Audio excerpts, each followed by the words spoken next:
April is the middle of autumn in Sydney, bringing with it mild, pleasant days with temperatures ranging from 14 degrees Celsius to 30 degrees Celsius. It's the perfect time to be outside and getting things done. We'll be picking the last of the mangoes and giving our trees a good prune to keep them compact and healthy. It's also apple harvest time, and we're excited to share which varieties we like best. As part of our garden refresh, we'll be clearing out any old, diseased, or unwanted plants to make space for new additions we are eager to grow. Of course, no April in Sydney would be complete without a visit to the Sydney Royal Easter Show, a beloved annual celebration of agriculture, rides, and local culture that's always a highlight of the season. There's plenty more going on behind the scenes, with a variety of little seasonal tasks to keep the garden thriving. Stay tuned to follow our journey, and maybe pick up a few gardening tips along the way. This season, our citrus trees have taken quite a hit from scale insects, citrus borers, and especially Queensland fruit flies, which have caused the most damage. Despite having spiders around and setting up fruit fly traps, their numbers remain high, particularly targeting our mandarin fruits. We've noticed that the fruits exposed to full sun seem to suffer less from fruit fly attacks. This is likely because fruit flies prefer shaded, humid, and cooler areas to lay their eggs, as these conditions are more favorable for their larvae. Fruits in direct sunlight tend to heat up more during the day, making them less appealing for egg laying. Additionally, sun-exposed fruit is more visible to natural predators like birds and parasitoid wasps, which may help keep fruit fly activity in check. However, full sun alone isn't enough to fully protect the fruit. Netting remains the most effective defense against fruit flies, but unfortunately, I don't have a net large enough to cover the entire tree.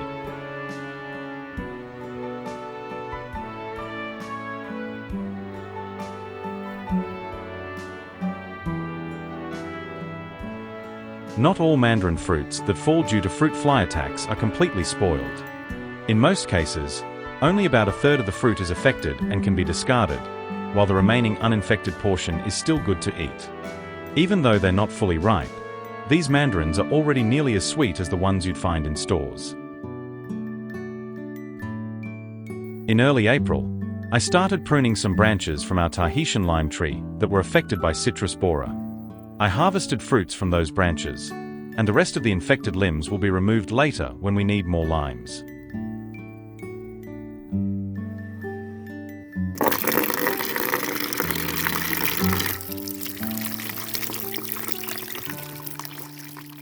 All of our mangoes have been harvested, except for the Q Savoy and Nam Doc Mai varieties, which we are picking gradually as needed.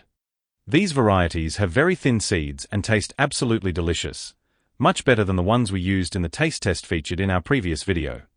After harvesting the fruits, I decided to prune some branches to keep the tree small and compact.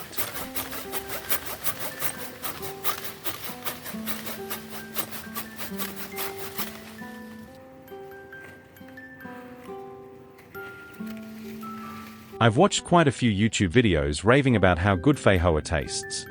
Ours ripened last month, and I finally got to try one for the first time, but to be honest, I didn't like it at all.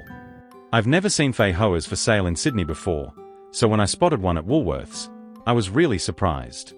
I bought one fruit for $2 just to compare with the homegrown one, hoping it would be better, but unfortunately, it was even worse. The soft center was sweet, but the flavor and fragrance had a strange taste I just couldn't enjoy.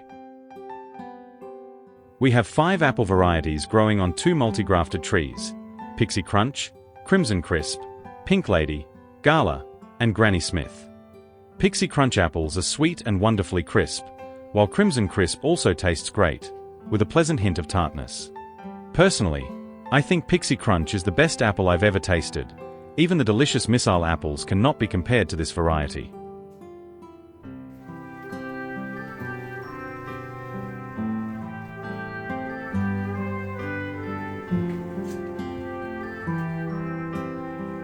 Before bringing fruits into the house, I like to wash and dry them first to avoid bringing in any small insects that might be on the surface.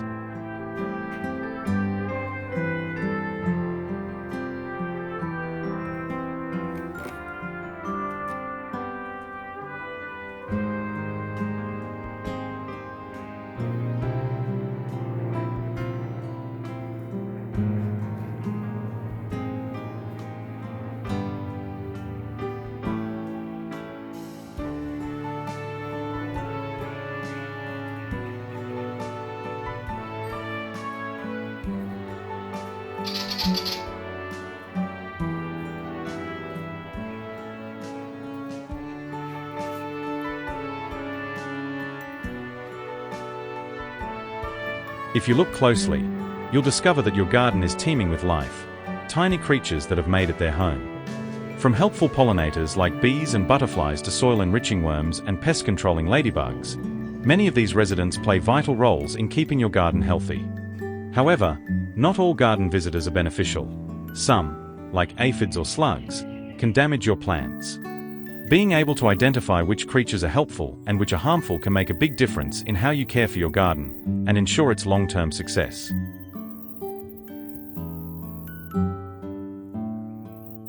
Our pomegranate tree, grown from seed, is fruiting for the very first time this year. Thankfully, it grew true to type, and the fruit is just as sweet as that of the mother tree. This lavender once looked beautiful, but as it aged, it began to struggle. I've decided to remove it and let the soil rest while I search for a suitable replacement. I bought this ficus a few years ago, but it's now outgrown its pot. So, I pruned a large branch and used the cutting to plant in a nearby pot. Our Granny Smith apple has some unusual coloring, pink spots, and a pink blush. I'm not sure what caused it. It could be from cross-pollination, an insect sting, or maybe just natural variation. In late April, I finally pruned all the borer-infested branches from the Tahitian lime. Hopefully, the tree will thrive and continue growing from the healthy limbs.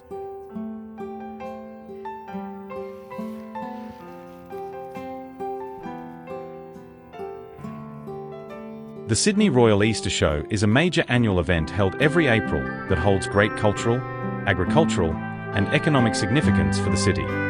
It celebrates Australia's rural traditions by showcasing livestock, produce, and crafts, connecting city dwellers with a country lifestyle.